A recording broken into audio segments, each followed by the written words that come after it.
깊이 있는 시선으로 오늘을 바라보는 뉴스 퍼레이드 문을 엽니다. 오늘의 주요 뉴스 보시겠습니다.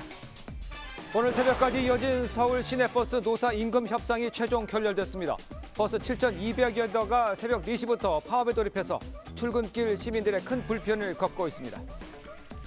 오늘부터 21일 총선의 공식 선거 운동이 시작됐습니다. 국민의힘 한동훈 위원장은 오늘 새벽 서울 가락시장을 찾아 정치와 민생 개혁을 강조하며 지지를 호소했습니다. 민주당은 오늘 오전 용산역 광장에서 공식 선거운동 출정식을 열 예정입니다. 임종석 전 비서실장도 참석해서 지원에 나설 예정인데 문재인 전 대통령도 낙동강 벨트 후보자 격려에 나서는 등 지지층 결집에 총력을 다하는 모습입니다. 국민의힘 한동훈 위원장이 어제 국회를 세종시로 완전 이전하는 공약을 발표했습니다. 이재명 민주당 대표는 원칙적으로 환영한다면서도 선거에 이기면 하겠다고 하는 건 국민 기만 행위라고 비판했습니다. 저희는 잠시 뒤에 돌아오겠습니다.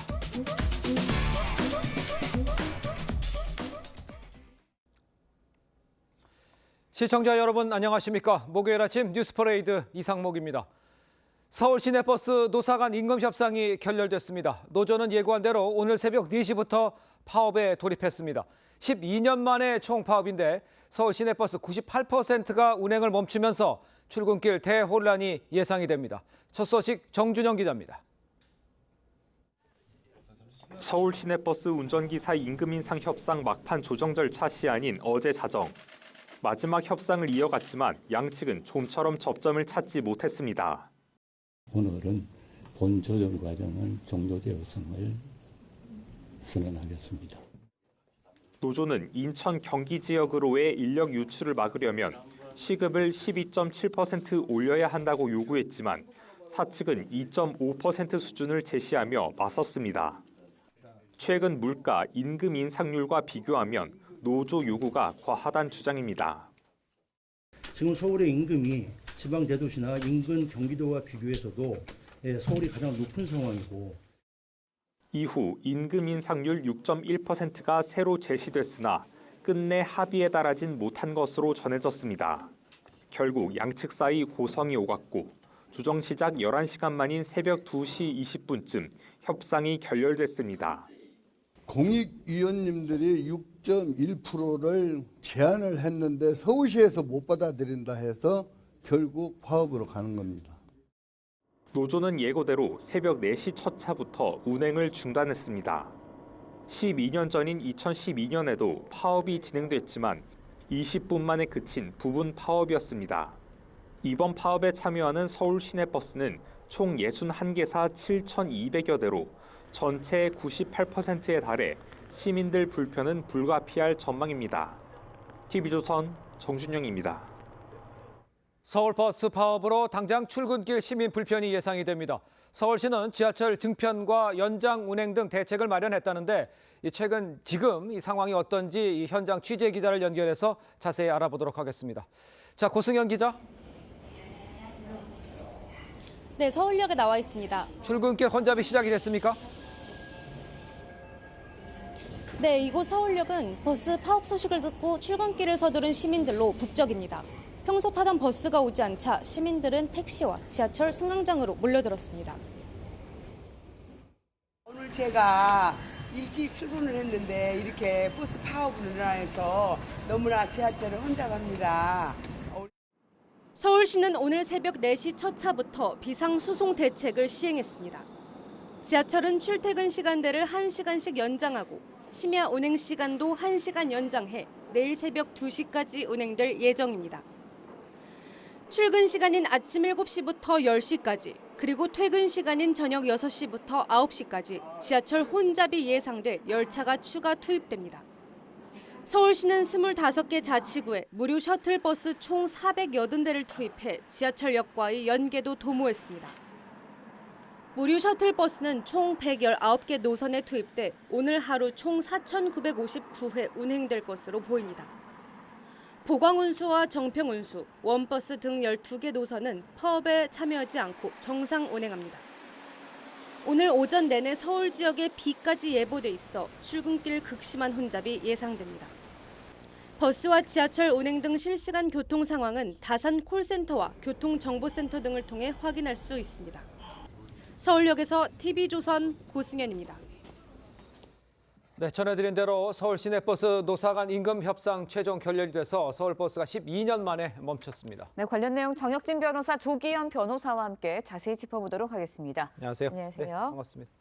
먼저 서울 시내버스 오늘 새벽 첫 차부터 파업에 돌입을 했죠. 노사 간 입장이 어떻게 다른 건지 어느 정도 차이가 있는 건지 좀 설명해 주세요. 글쎄요, 아침에 오다 보니까 네. 진짜로 버스가 없더라고요. 그 결국은 임금 인상이 문제가 되는데 쟁점인데 노조에서는 12.7%를 주장을 하고 있고요. 네. 거기에 비해서 사측에서는 2.5%를 이야기하고 있으니까 10% 넘게 차이가 나는 거예요. 그래가지고 중재를 하는 서울지방노동위원회에서는 6.1%를 제시를 했는데 이것을 사측에서 거부했다라고 합니다. 그래서 조합원들 전체 88.5%가 찬성을 해서 파업안이 가결이 됐고요. 네. 시내버스 노조 65개사가 참여하고 있는데 지금 서울에 시내버스가 7,382대래요. 그런데 그중에 7,210대가 중단이 돼서 지금 중단율이 97.6%라고 하니까 지금 거의 시내버스가 운행되지 않고 있는 그런 현상이다. 이렇게 볼 수 있을 것 같습니다. 네, 예. 일단 대중교통에서 출퇴근하시는 시민분들이 정말 큰 불편 겪을 것으로 예상이 되는데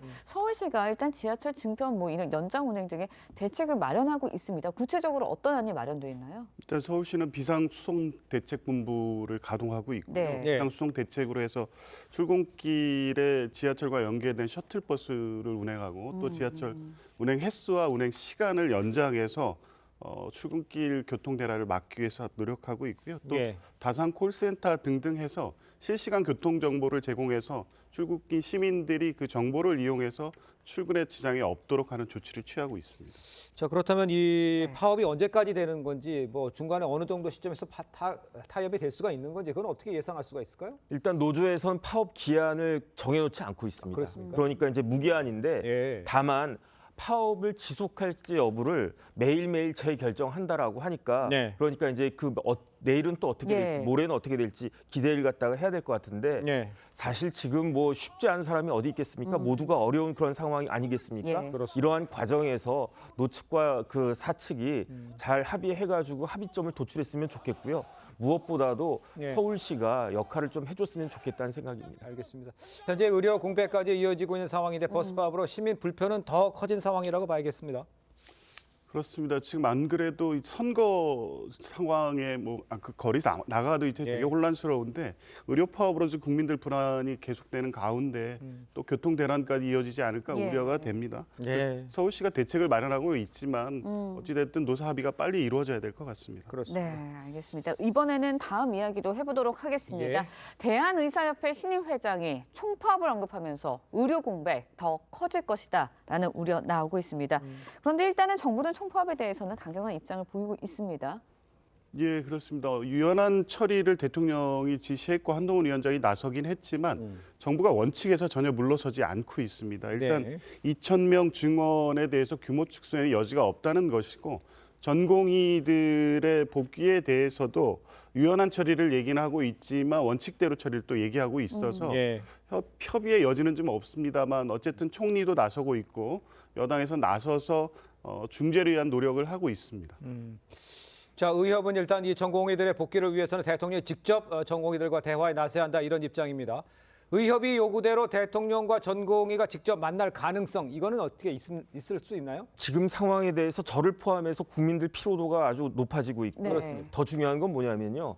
실질적으로 환자들의 피해가 발생하고 있어요. 이런 상황이 의사들도 마찬가지로 부담이 커지지 않겠습니까? 예. 그러니까 의협 비대위에서는 결자 해지가 필요하다. 그럼 결자 해지를 누가 해야 되느냐?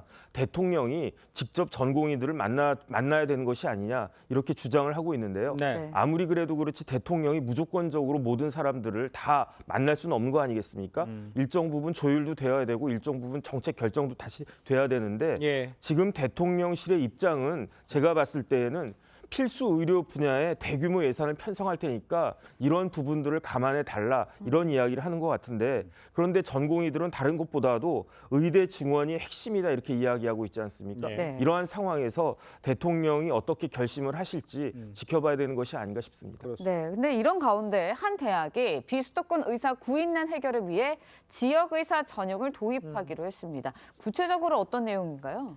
예, 경상도에 있는 경상국립대인데요. 네. 그 의대에 들어갈 때 일정 기상 이상 그 지역 내 복무를 의무화하는 내용의 전형 제도입니다. 그래서 네. 지금 검토되고 있는 건 10년 내외 정도 그 경상도 내에서 근무하도록 의무화하고 이를 어길 경우에 페널티를 주는 방식으로 해서 지역 의사들이 의대는 지방에서 졸업하고 수도권으로 다시 올라오는 이 현상을 막기 위한 제도로 보이는데요. 네. 다른 대학으로도 확대될지 여부도 관심이고 이것을 정부나 국회 차원에서 제도적으로 좀 검토해 볼 필요도 있는 것 같습니다. 알겠습니다.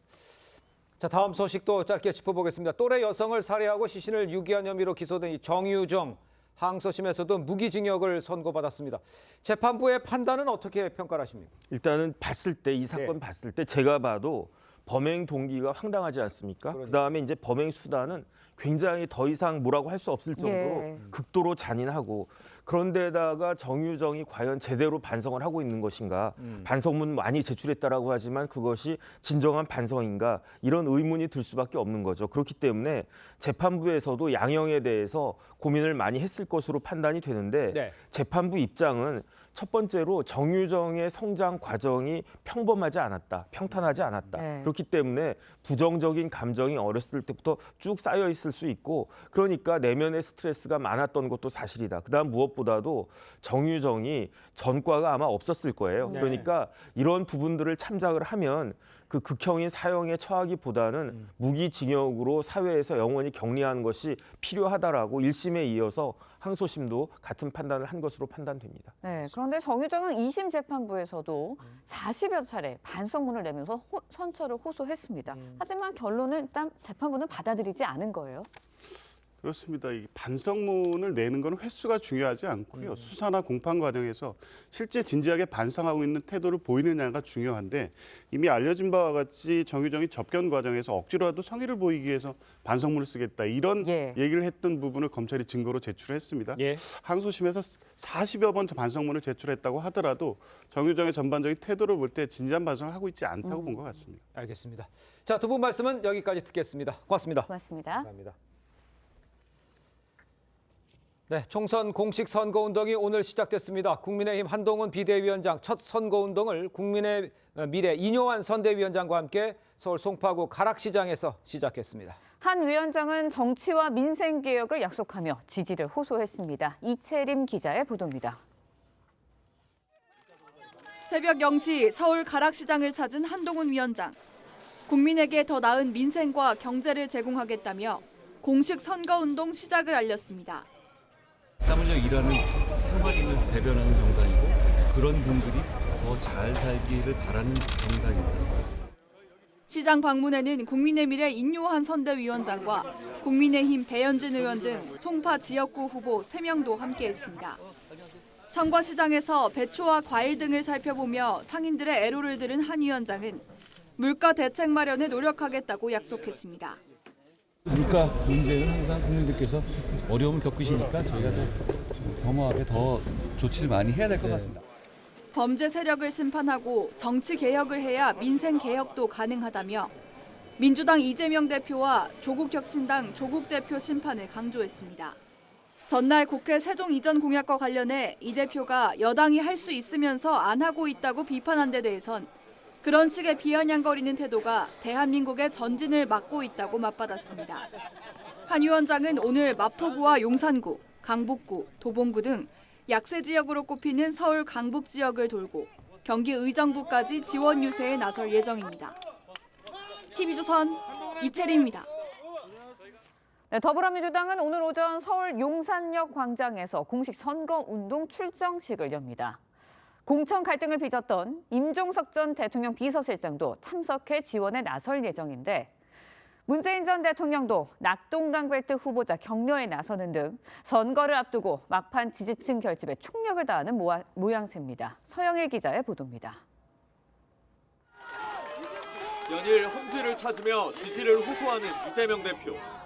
본격 선거운동이 시작된 오늘 이 대표는 대통령실과 가까운 용산역 광장에서 출정식을 열 예정입니다.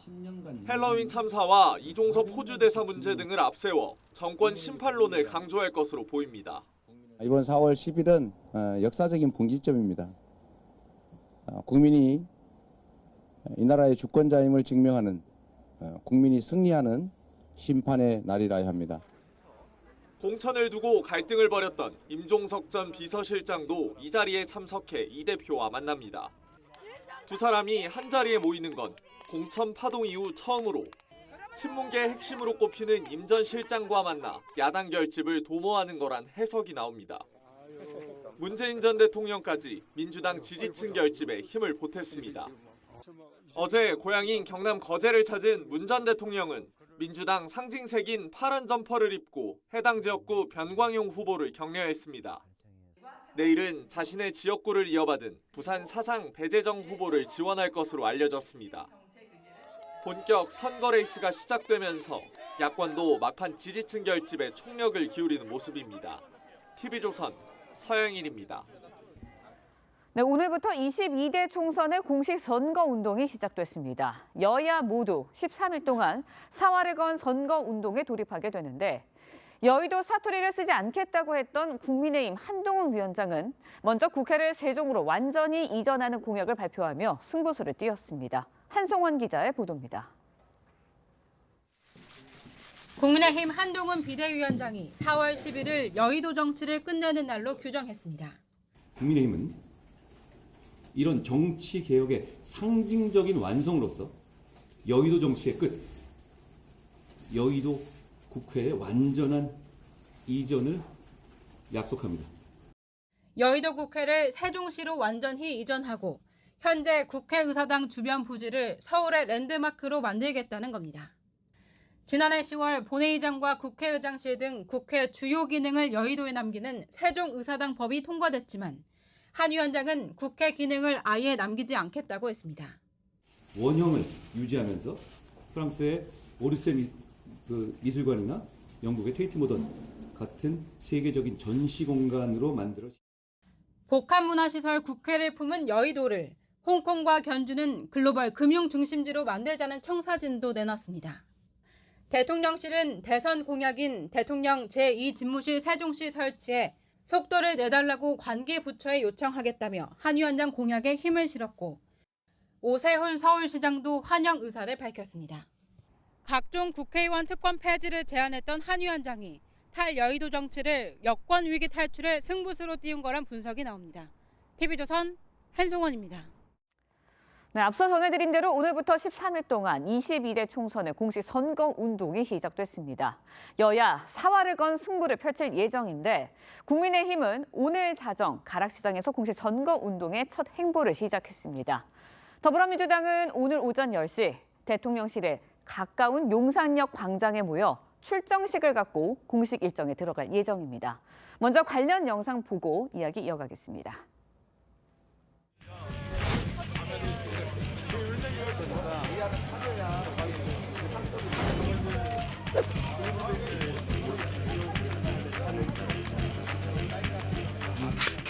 안녕하세요.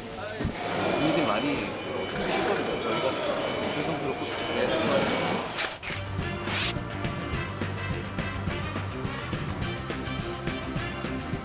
국민의힘 땀 흘려 일하는 생활인을 대변하는 정당이고 그런 분들이 더 잘 살기를 바라는 정당입니다.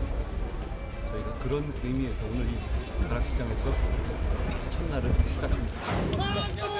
한동훈 화이팅! 저희가 잘하겠습니다. 고맙습니다. 네, 패널 두 분과 함께 정치권 소식 짚어보죠. 최수영 정치평론가, 강성필 민주당 국민소통위 부위원장 함께하겠습니다. 안녕하십니까? 안녕하세요. 네, 반갑습니다.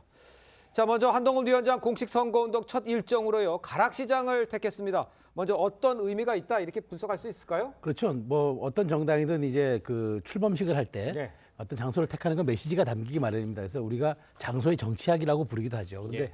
한동훈 위원장이 처음으로 가락시장을 택한 것은 최근 이제 결국 민생이다. 그러니까 지금 아무리 이제 우리 국가가 이제 그 여당의 역할과 지위를 놓고 말을 많이 해도 결국은 국민의 삶을 챙기고 민생을 챙기는 게 가장 우선이다. 그걸 하기 위해서 이제 가락시장을 간 것 같아요. 근데 최근에 더더군다나 이제 여러 가지 이제 뭐 민생 물가를 놓고 특히나 뭐 대파 논쟁도 있지 않았습니까? 그렇습니다. 그런 측면도 감안된 것 같은데 어쨌든 한동훈 위원장은 정부 여당은 국민의 삶과 민생을 끝까지 책임지는 그런 정당이다. 그걸 핵심 컨셉으로 가기 위해서 첫 일정과 행선지를 가락시장으로 잡은 것 같습니다. 네, 한동훈 위원장 민생 개혁을 강조했는데요. 최근 윤석열 대통령의 대파값 발언을 놓고 야권의 공세가 쏟아지고 있는 상황입니다. 그래서 이 부분 또 고려한 행보 아니냐라는 해석도 나오는데 어떻게 보셨어요? 정부와 여당이 민생을 챙긴다는 건 좋은 일입니다. 그런데 제 생각에는 최근에 대통령께서 이제 마트에 가셔서 오히려 대파값 논란이 커졌기 때문에 제 생각에는 가락시장을 갔던 것보다는 오히려 관련 부처와 또 회의를 하면서 이런 것들을 조금 더 대책을 내놓는 모습을 한동훈 비대위원장이 내놓는 게 어땠을까 그런 생각이 듭니다. 알겠습니다.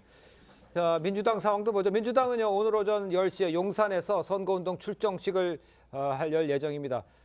정권 심판론 뭐 이것을 강조할 것이다. 뭐 이렇게 예상을 할 수는 있을 것 같은데요. 그렇습니다. 그러니까 예. 지금 우리 그 국민의힘의 정부 여당이 이제 민생을 강조한 것처럼 네네. 민주당 입장에서는 무조건 이건 윤석열 정부 심판해줘야 하고 정권 심판론 강조하기 위해서는 용산 대통령실 앞에 모여서 상징화된 퍼포먼스를 하겠죠. 네. 저는 그래서 이제 뭐 대통령실 앞은 조금 이제 집회가 좀 어려울 수 있으니까 이제 용산역 광장에서 이제 많은 분들이 모여서 이제 함께 할 것 같은데. 네. 그래서 민주당 입장에서는 이제 정권 심판론을 최대한 부각시켜서 가 보겠다라는 그런 전략을 띄우겠지만 과연 지금 선거가 2주밖에 남지 않았기 때문에 예. 양쪽으로 다 지지층은 거의 수렴됐다고 보고 그러면은 가운데 있는 중도층들이 과연 정권 심판론 하나에만 반응할 것인가 여러 가지 다각도의 좀 측면들은 고려할 것 같습니다. 네, 선거운동 기간 동안 남은 변수들도 있지 않습니까? 민주당에서는 어떤 것들을 좀 보고 계시나요? 제 민주당으로서는 막말이라든지 그 외에 어떤 사건 사고 어떤 그런 것들이 좀 문제가 될 수 있는 요지가 될 것 같고요. 저는 국민의힘 같은 경우는 어쨌든 대통령의 태도가 저는 변화의 변수의 어떤 요지로 작용할 것 같습니다. 네. 구체적으로 말씀드리면 의대 중원과 관련된 대통령의 입장이 바뀌느냐 안 바뀌느냐 그리고 주호주 대사 이종섭 대사에 대한 어떤 자진 사퇴를 이끌어내느냐 이런 것들이 선거 막바지로 갈 때까지 중요할 것 같고요. 네. 양당 모두 어쨌든 조국 혁신당의 약진에 대해서는 영향을 받을 것으로 예상이 되고 있습니다. 그렇군요. 네. 자, 공식 선거운동을 하루 앞둔 어제요. 국민의힘 한동훈 위원장 기자회견을 열고 국회를 세종시로 이전하겠다 이런 공약을 발표를 했습니다. 관련해서 여야 입장 이어서 들어보겠습니다. 저희가 약속드리는 국회의 완전한 세종 이전은 전부 다 세종으로 이전하자는 겁니다. 세종시를 미국의 워싱턴 DC처럼 진정한 정치 행정의 수도로 완성되게 할 것이라고 확신합니다. 그 대통령 선거 때 여당, 야당 모두가 공약했던 것 아닙니까? 이미 그 일이 이미 진행 중이잖아요. 야당이 반대하지 않지 않습니까? 이미 할 수 있는데 하지 않으면서 선거에 이기면 하겠다라고 얘기하는 것은 저는 그건 국민을 기만하는 행위라고 생각해요. 네, 한동훈 위원장 여의도 국회를 세종으로 완전히 이전하겠다 이런 승부수를 던졌습니다. 네.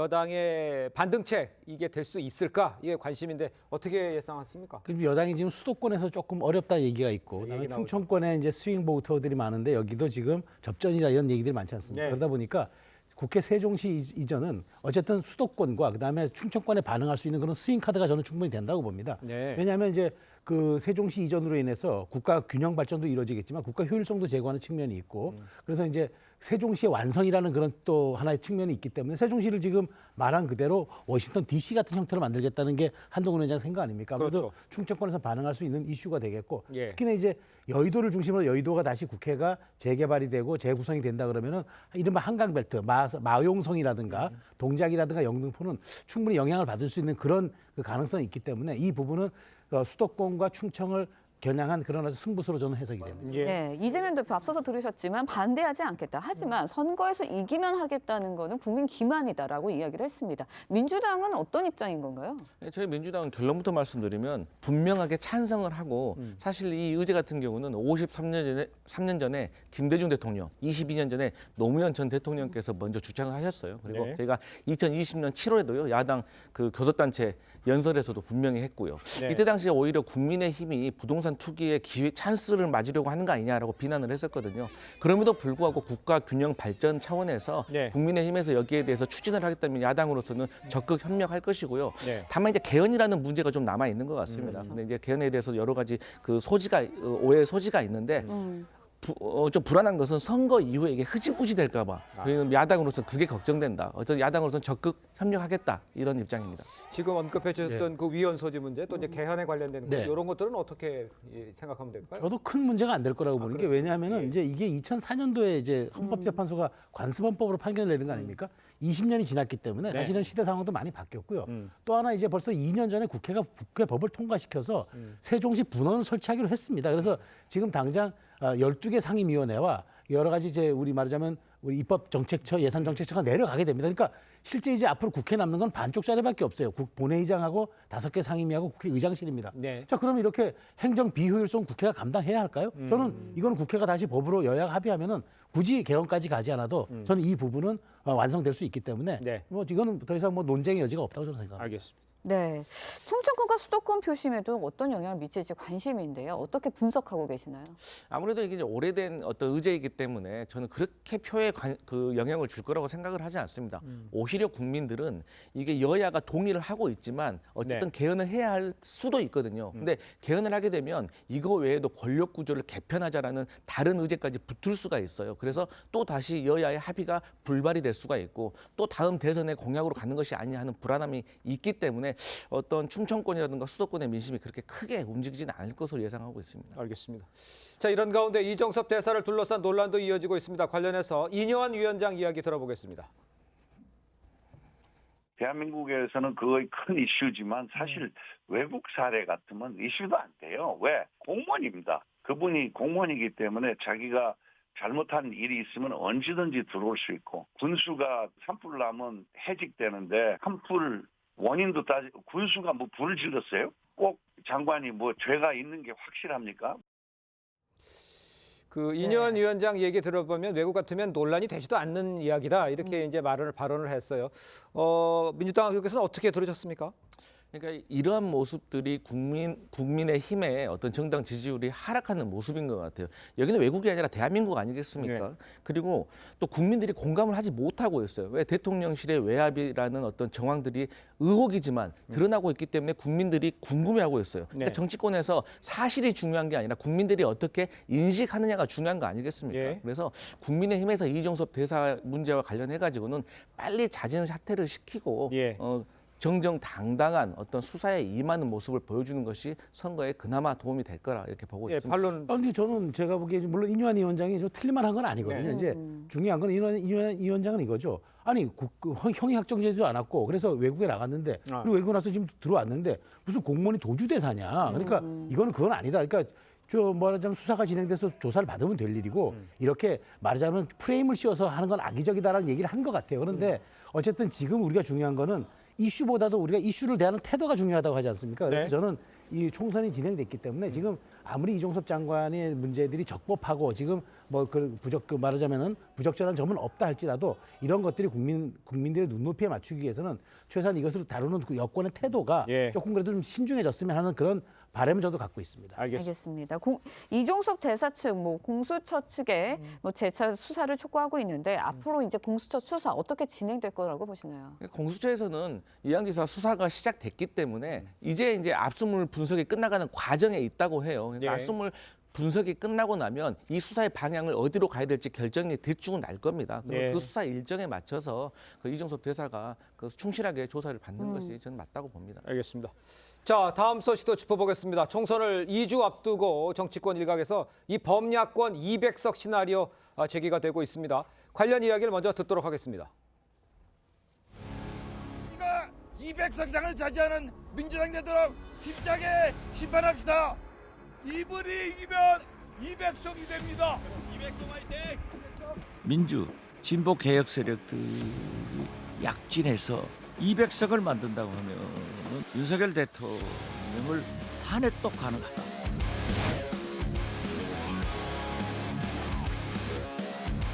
우리나라 정치 지형 자체가 51대 49 늘 팽팽합니다. 근데 그게 200석이라는 건 터무니없는 이야기입니다.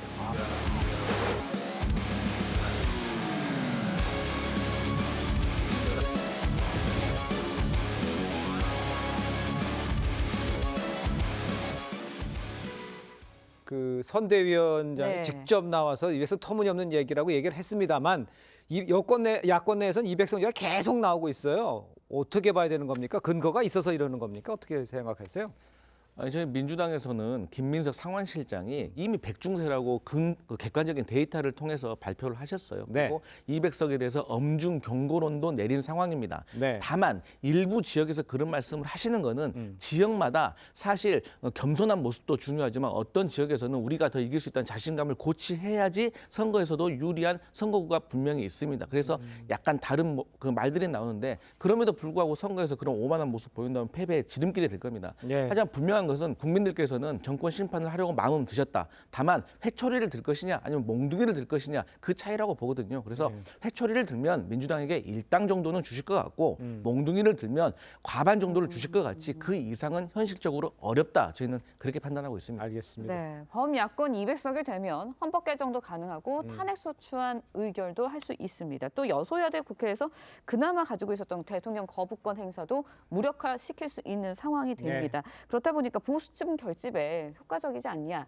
이런 해석도 나오고 있거든요. 어떻게 보세요? 위기감이 들겠죠, 보수층 그러니까요. 입장에서는. 근데 이 사실은 200석이라는 건요 절대 반지입니다. 이거는 뭐 국회의원 사퇴도 심지어 할 수 있게끔 할 수 있습니다. 이러면은 말하자면 우리가 이런 얘기하지 않습니까? 절대 권력은 절대 부패한다. 그러니까 우리 국민들이 이제까지 단 한 번도 200석 이상이라는 걸 준 적이 한 당에 준 적이 없는 것은 바로 견제와 균형이라는 게 입법부의 그 덕목이고 그런 것들이 결국 정치 발전을 쌍끌이 양날개로 이끄는 것들이기 때문에 국민들이 그렇게 해오셨어요. 근데 저도 200석이라는 게 야당이 과도하게 이걸 주장하면 역풍이 불 것 같은 게 왜냐하면 국민들 보고 그러잖아요. 우리를 쓰는 회초리의 도구로 삼아달라는데 국민들이 생각할 거 아닙니까? 아 근데 우리가 쓰는 회초리가 과연 깨끗한가? 이게 도덕적이고 윤리적인가?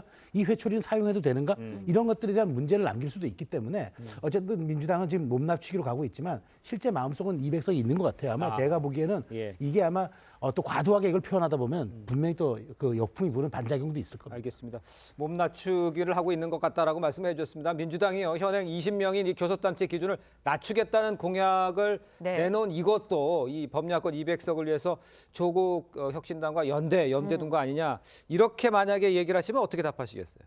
제가 그 조국 혁신당과 뭐 연대하기 위해서 이런 말씀을 드린 게 아니라 제가 준연동형 비례대표제를 채택을 했을 때부터 소수 정당이 원내 진입을 하고 또 진입한 원내 정당들이 어떤 국회 운영에 같이 참여하자는 취지에서 그런 연장선상에 있는 거지 조국 혁신당 간의 어떤 연대, 연합 이런 거하고는 좀 관련이 없어 보입니다. 네, 범야권의 200석 이야기 나오면서 상대적으로 여당에서는 위기감이 커지는 모양새입니다. 장동영 사무총장 이야기 들어보시죠.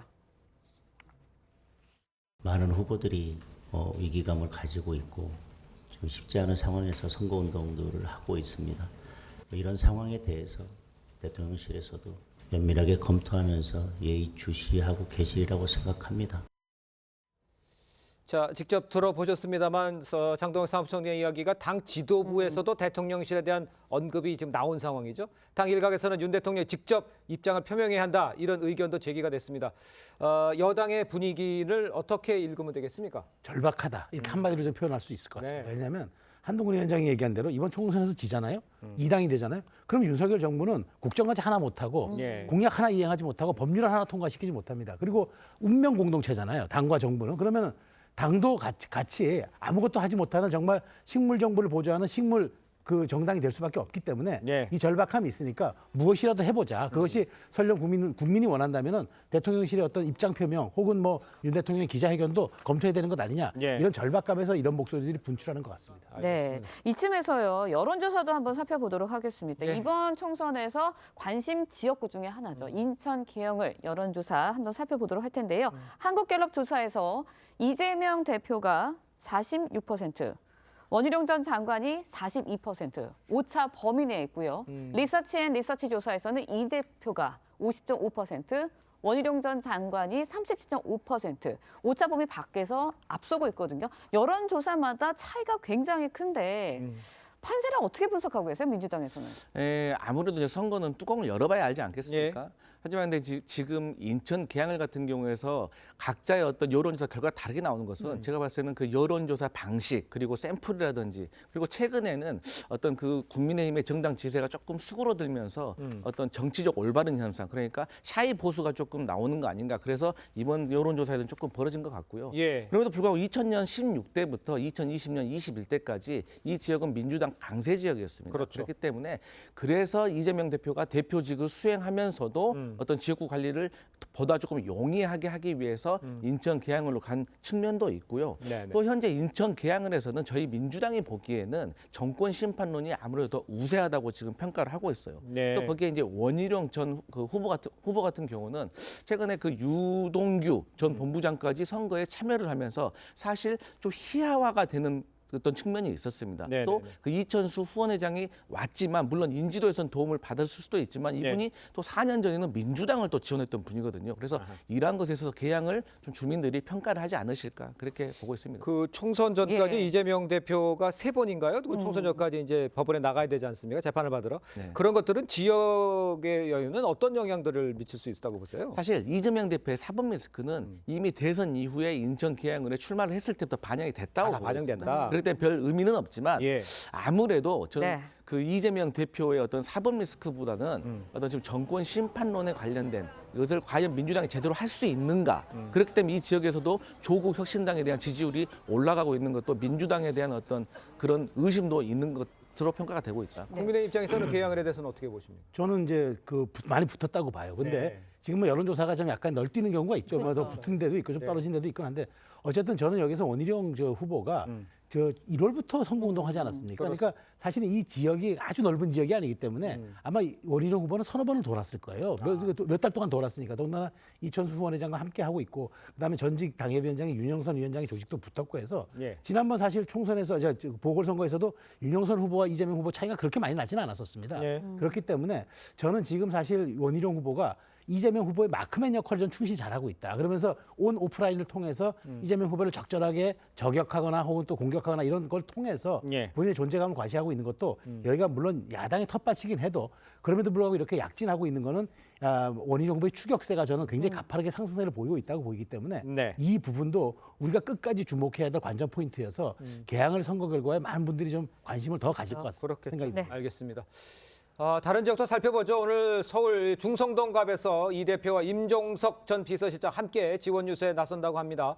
임 전 실장 등판이 이 대표에게 힘을 실어주는 모양새라고 하면 어떻게 평가를 하시겠습니까? 큰 힘이 되겠죠. 그렇습니다. 왜냐하면 저희가 공천 과정에서 지지율이 많이 떨어졌지 않습니까? 네. 그러면 지지율이 떨어졌던 가장 큰 이유는 친명과 친문 간의 갈등이었거든요. 네. 그래서 친문의 어떻게 보면 상징적인 인물이 임종석 전 실장이기 때문에 예. 임종석 전 실장이 과거의 어떤 배제에 대해서 훌훌 털어내고 민주당에 헌신하는 모습이 당이 화합하는 원팀으로 가는 모습으로 보여줄 수 있기 때문에 되게 중요하다고 보고요. 예. 또 중구 성동갑 같은 경우는 우리가 소위 말해서 1타4피라고 합니다. 예. 중구 성동갑에서 두 자릿수로 우세하게 이겨야지만 중구 성동을까지 따라서 승리할 수가 있고 위로는 용산, 아래로는 종로까지 긍정적인 영향을 미칠 수가 있어요. 또 용산 같은 경우는 대통령실이 있기 때문에 민주당으로서는 반드시 사수를 해야 되는데 예. 과거에 지금 민주당 후보가 그 권영세 후보에게 800표 차로 근소하게 졌거든요. 그래서 이번에는 반드시 사수를 해야 된다 이렇게 말씀드리겠습니다. 알겠습니다.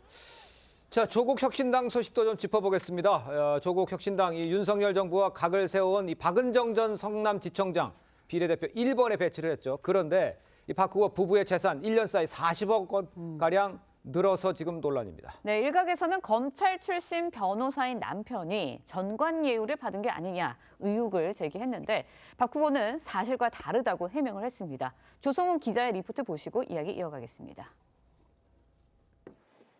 조국 혁신당 비례대표 1번인 박은정 후보의 배우자는 문재인 정부 시절 서울 서부지검장을 지낸 이종근 변호사입니다. 이 변호사는 지난해 검찰을 퇴직하며 박 후보의 예금 등을 합쳐 8억 7천만 원의 재산을 신고했습니다. 그런데 박 후보가 선관위에 신고한 부부의 재산은 1년 사이 41억 원이 늘어난 49억 원이었습니다. 증가액 대부분이 예금이었는데 특히 이 변호사의 예금은 150배 넘게 늘었습니다. 국민의 미래는 조국스러움 그 자체라고 비판했습니다. 당대표가 검찰 개혁을 발표하고 그 사이에 비례 1번의 정관 예우 떼돈이 들통나는 이런 코미디 같은 녹색정의당도 조국 대표에게 박 후보 공천에 대한 입장을 밝히라고 압박했습니다. 조국 대표는 검찰 개혁을 위해 전관 예우는 철폐되어야 한다고 주장해 왔습니다. 박 후보는 남편인 이 변호사가 퇴직금과 공무원연금을 일시 전액 수령했고 재산신고일 기준으로 160건을 수임했다며 매출에 대해선 과세 기준 금액의 최대 49.5%를 세금으로 납부할 예정이라고 밝혔습니다. 친문 검사라고 공격할 땐 언제고 무슨 전관 예우냐고도 했습니다. 이런 가운데 조국 대표는 검찰개혁의 일환으로 검찰의 핵심 기능인 수사 기능을 완전히 떼어내 기소청으로 전환하겠다고 공약했습니다. TV조선 조성호입니다. 네, 보신 것처럼 네. 조국 혁신당 비례대표 1번입니다. 비례 1번. 이 박은정 전 검사 부부의 재산 1년 사이 40억가량 늘었습니다. 일각에서는 정광예우를 받은 것 아니냐 이런 의혹을 제기했지만 박 후보 측은 친문 검사라고 공격할 땐 언제고 무슨 정관예우냐 이런 이야기하고 있어요. 이 부분은 어떻게 보셨습니까? 그러니까 지금 박은정 검사의 저 말하자면은 그 태도를 보면은 우리가 이런 얘기를 하잖아요. 아니 왜 밥을 태웠습니까라고 묻는데 그럼 밥하지 말라는 거냐고 답을 하면 안 되잖아요. 네. 왜 밥 태웠던 이유만 설명하면 될 일을 그럼 이 자체의 본질을 흐리는 행동 아닙니까? 얘기 아닙니까? 아니 1년 사이에 재산이 150배 정도 늘었다. 이건 당연히 그럼 의심이 가고 해명을 해야죠. 근데 그게 우리가 무슨 전관예우 받았다는 거냐? 근데 제가 보니까 사건 수임도 굉장히 많았어요. 근데 이게 전관예우가 아니면은 이게 어떻게 설명합니까? 그럼 어떤 변호사가 현직에 있다가 그만두고 나와서 해가지고 그 말하자면은 그 많은 돈들을 네. 벌 때 이게 그 당시에 그 전관이 아니면은 그게 가능하지 않잖아요. 근데 그걸 설명하면 될 일인데 조목조목 설명해서 이렇게 하면 될 일인데 우리가 무슨 친문 검사라고 공격할 때 언제고 왜 우리고 전관예우를 하냐 이렇게 저는 말하자면 물타기 하는 건 온당치 않고 더더군다나 이제 본인이 비례대표 1번입니다. 그러니까요. 조국 혁신당에 가장 그 말하자면 상징에 올라와 있는 그 1번 후보가 이런 식으로 사법개혁을 얘기하면서 자신들의 전관예우에 대해서는 슬쩍 물타기로 넘어가는 거 이거는 저는 적절치 않은 태도라고 생각이 됩니다. 네, 박은정 검사의 태도 어떻게 지적을 하셨거든요. 어떻게 예. 보세요 이번 사안? 네, 저는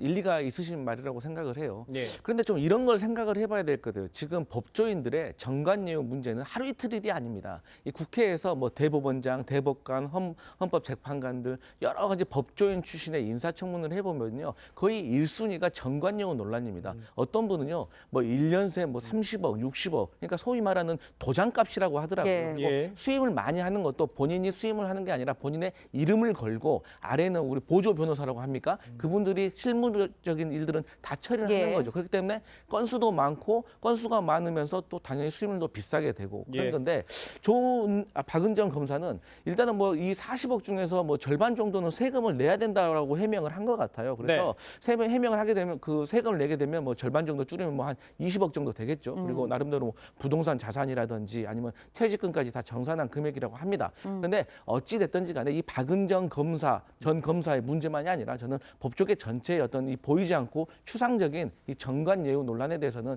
조금 법조계가 자성을 좀 해봐야 되지 않겠나 그런 생각이 듭니다. 아까 최수영 평론가께서 말씀하시는 중에 이제 박은정 부부의 재산이 150배 정도라고 얘기를 하셨는데 그게 아니라 예금이 예금 부분만 150배 늘었다는 거예요. 알겠습니다. 네. 자, 조국 대표에 대한 이 서울대 징계 수위도 완화가 됐습니다. 교수직 파면에서 해임으로 이 한 단계 낮춰져서 퇴직금도 전액 받을 수 있게 됐어요. 조 대표는 서울대를 상대로 행정소송도 검토 중이라고 하는데 이 부분은 어떻게 생각하십니까? 그래서 조 대표가 이제 이 부분에 대해서는 본인이 인정할 거 인정하고 받아들일 거 받아들여야지 자꾸 이제 이걸 가지고 뭐 행정소송을 더 건다. 사실 조 대표가 지금 법원에서 2심 판결까지 끝나고 대법원만 안겨두고 있지 않습니까? 그런데 어쨌든 보면은 조 대표가 자신의 사안에 대해서는 그래도 끝까지 명쾌하게 시인을 잘 하지 않는 것 같아요. 어느 본인이 억울함을 계속 그래도 얘기하는데 어쨌든 서울대에서 파면에서 해임으로 갔기 때문에 이렇게 되면 퇴직금도 전액 다 받을 수 있고 굉장히 본인 입장에서는 이제 교원 재임용 기간도 좀 빨라져가지고 본인이 좀 상당히 유리한데 어쨌든 여기에 대해서 저는 뭐 행정소송을 검토한다? 이거보다는 오히려 조 대표가 국민의 눈높이와 그런 어떤 여러 가지 행동에 맞지 않았다는 점을 빨리 인정하고 지금 조국 혁신당이 굉장히 상승세를 타고 있는 것도 국민들이 어떤 그런 부분에 대해서 본인들이 조금 더 인정하거나 본인이 수긍해 준다 그러면은 여기에 대한 여론조사는 달라질 수 있지 않겠습니까? 그래서 저는 조 대표 측이 너무 여기에 대해서 민감하게 반응하는 거 이게 저는 사실 조 대표의 어떤 그런 개인적인 좀 말하자면 좀 품성이라 그럴까? 네. 그런 것과 좀 연동이 있지 않을까 자꾸 생각이 듭니다. 네, 파면에서 해임으로 어쨌든 처벌 징계 수위가 한 단계 내려간 거거든요. 그런데 행정소송을 제기한다고 검토한다라고 이야기를 하고 있습니다. 어떻게 보세요? 그러니까 조국 대표로서는 본인이 뭐 일부 인정한 것도 있지만 거의 대부분의 혐의를 부인하고 있기 때문에 당연히 뭐 해임으로 내려가서도 억울하다고 해야겠지요. 그것은 제가 봤을 때 본인의 마음은 어떨지 모르겠지만 어떤 정치적 행위로서는 그럴 수밖에 없는 처지에 있는 것 같고요. 네. 다만 저는 조국 혁신당이 20대에게는 지지율이 좀 낮다는 그 여론조사를 봤어요. 그렇기 때문에 이러한 모습이 왜 낮는지 예. 아마도 일각에서는 그 자녀 입시 비리와 관련된 어떤 모습에서 조국 혁신당에게 20대가 매력을 못 느끼고 있다는 거예요. 그렇기 때문에 이러한 모습에 있어서 본인이 인정할 건 인정하고 또 내세울 건 내세우고 또 검찰 개혁과 또 자녀 입시 비리 본인의 문제는 다른 문제거든요, 사실. 예. 그리고 또 이 조국 혁신당을 지지하는 어떤 국민들을 보면 이러한 사법 리스크에 대해서 다 인정을 하고 윤석열 정권에 대한 심판 차원에서 조국 혁신당을 지지하는 거기 때문에 이런 부분에 있어서는 조국 대표도 조금 돌아볼 필요가 있다 이렇게 보고 있습니다. 알겠습니다. 자, 두 분 말씀 여기까지 듣겠습니다. 고맙습니다. 고맙습니다. 감사합니다. 네, 출국할 때나요, 영화를 볼 때 이게 숨겨진 부담금을 내고 있다는 사실 알고 계셨습니까? 자신도 모르게 내다 보니까요, 흔히 그림자 조세, 또 스텔스 조세 이렇게 불리고 있습니다. 네, 정부가 국민과 기업의 부담을 덜어주기 위해 손질에 나섰습니다. 송병철 기자의 보도입니다. 세종시청의 여권 발급 창구. 한 남성이 유효기간 10년짜리 여권을 신청합니다. 53,000원 주세요. 여권 발급비의 30%가량인 15,000원은 외교부가 걷어가는 국제교류 기여금입니다. 하지만 이를 아는 사람은 거의 없습니다. 국제교류 기금이라는 걸 처음 들어보시는 거예요? 네, 오늘 와가지고 처음 들었어요. 이런 식으로 세금과 별개로 나도 모르게 부과되는 부담금은 모두 91개. 정부는 7월부터 이 가운데 32개 부담금을 줄이거나 없애기로 했습니다. 2002년 부담금 관리체계 도입 이후 처음입니다. 역대 어느 정부도 추진하지 못했던 과감하고 획기적인 수준으로 국민과 기업에게 부담을 주는 부담금을 정비할 것입니다. 항공요금에 포함된 출국 납부금은 11,000원에서 7,000원으로 4,000원 주는 등 14개 부담금이 감면됩니다. 폐지되는 부담금은 18개인데 대표적으로 영화 관람료에 포함되어 있는 영화 상영관 부담금 400원가량은 사라집니다. 이렇게 해서 덜 거치는 부담금 규모는 약 2조 원대. 정부는 부담금 구멍이 크지 않다는 입장이지만 예산으로 메우는 과정에 재정 건전성이 훼손될 수 있다는 우려도 나옵니다. TV조선 송병철입니다.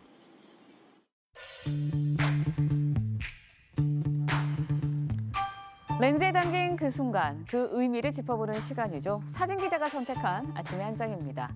오늘은 조선일보 사진부 오종찬 기자와 함께합니다.